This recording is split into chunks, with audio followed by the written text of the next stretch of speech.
everybody was in love with Noor. She was so beautiful. So it was a story of jealousy. She was betrayed by a woman who was jealous of her, who loved somebody who loved Noor. So she sold her address for 100,000 francs, which was nothing in those days. So she gave the address to the Germans, and they entered her flat and arrested her.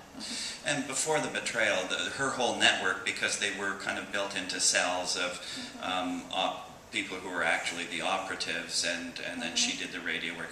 But it was beginning to collapse before that. Anyway, people were being picked off and arrested. Yeah. It had collapsed. Within a week of her landing in Paris, her whole circuit had collapsed. And London told her to come back. But she told them that, no, I'm the only one surviving here. I'm going to rebuild. I'm going to stay. Otherwise, there's no link between London and Paris. So she stayed on. She knew that she could be caught any time. And it did happen, but she did survive a long time. And she was working all alone with trying to build contacts with others and getting it. She did build up a circuit again, but... Can you talk about the last few months, the imprisonment and in prison? Once she was... Well, as soon as she was arrested... Do you want me to read a bit about when she's arrested? Sure. That little bit? It just give you a little flavor of how she fought when she was arrested. I'll just search.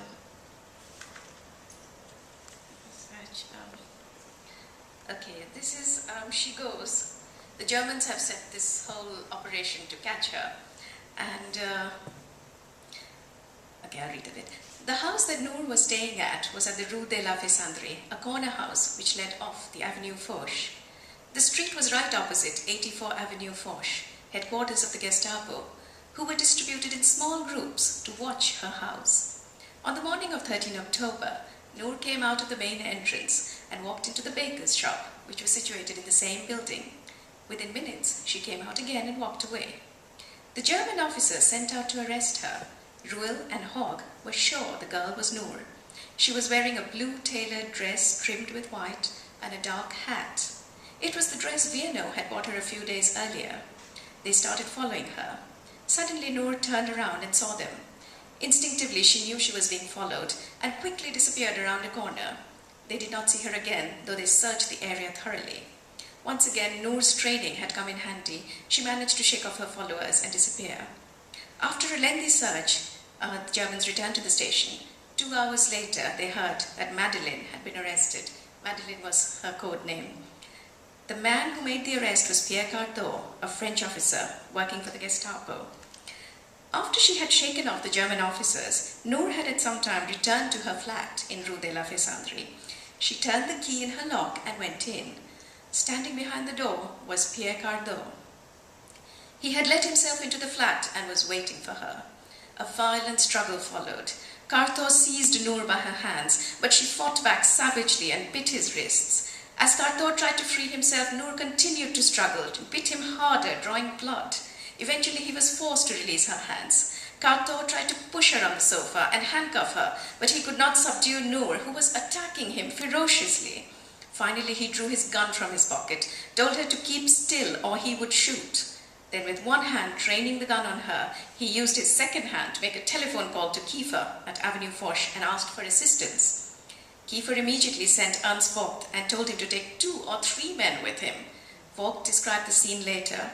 Pierre was standing, covering her from the farthest possible corner of the room, and Madeleine, sitting bolt upright on the couch, was clawing the air in her frustrated desire to get at him, and looked exactly like a tigress. Noor's eyes were flashing with rage, and she unleashed a stream of insults on her captors, calling them sale boches, dirty Germans. Vogt said he had never seen such fury. Noor was also cursing her luck. She exclaimed that this would have to happen at the last moment, just before she was going to leave for England. Outnumbered by the Gestapo, she sank back on the couch. Cardot's wrists were bleeding heavily. Vogt and the other officers led Noor down the steps. Trying not to attract the attention of the other residents of the building, they bundled her into the waiting car for the short drive to 84 Avenue Foch. The Gestapo had finally caught up with Noor. At Avenue Foch, Kiefer was delighted with the news of her arrest. Ruel remembered thinking that she must have been a very important agent indeed. So they caught her in the end. and they took her. Well, but she made an immediate escape attempt. The minute they took her, within a minute, she got into her room and she climbed out of the window, tried to escape. Then they caught her, pulled her back, and then she made another escape attempt, this time planning with 2 others. And they managed to climb up on the roof of Avenue Foch, which is this big building, 4th floor. They climbed up on the roof. They would have escaped, but it was the time the RAF started bombing, so the air raid sirens all went off.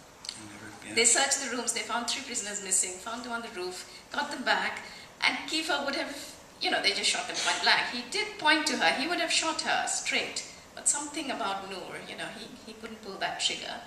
And then he just called up Germany, he called Berlin and said, she's too hot to handle, I can't keep her here in Paris, take her away. And Noor was taken to a German prison.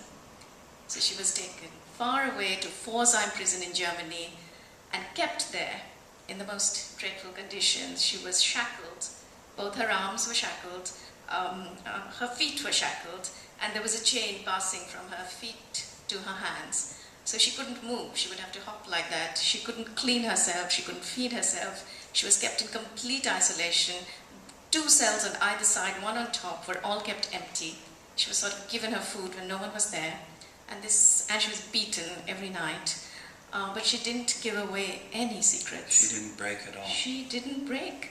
So that iron spirit that her bosses had recognized was there in Noor. She just hung on. She didn't give away anything. And she showed that spirit. They sent her to Dachau, and she was executed there.